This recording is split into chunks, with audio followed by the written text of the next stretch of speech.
Hello everyone, আবার একটা নতুন মিনি ব্লগে সবাইকে জানাই স্বাগত। আজকে সকাল থেকে খুব বৃষ্টি হয়েছে, কিন্তু এখন আকাশটা অনেক পরিষ্কার হয়ে গেছে। একদম শরৎকালের আকাশের মতো লাগছে, যেমনটা ঠিক পুজোর আগে হয়, তাই না? ব্রেকফাস্ট করে এসে আমি একটু টুকটাক ঘরের কাজ করছিলাম। জামা কাপড়গুলো পড়েছিল, তো সেইগুলো ওই জন্য ভাঁজ করে আলমারিতে তুলে রেখে দিলাম।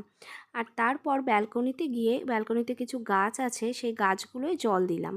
যেহেতু এখন প্রায় প্রতিদিনই বৃষ্টি হচ্ছে আর গরমটা অনেক কম, সেজন্য এখন একদিন অন্তর একদিন গাছে জল দিই।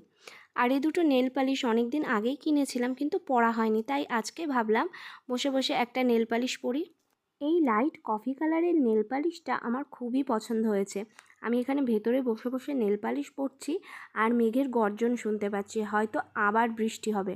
আর বাইরে এসে দেখি ঠিক তাই, আকাশ একেবারে ঘন কালো মেঘে ঢেকে গেছে আর ঝড়ও উঠেছে। দেখো গাছগুলো কিভাবে দুলছে, একটু পরেই হয়তো বৃষ্টি নামবে।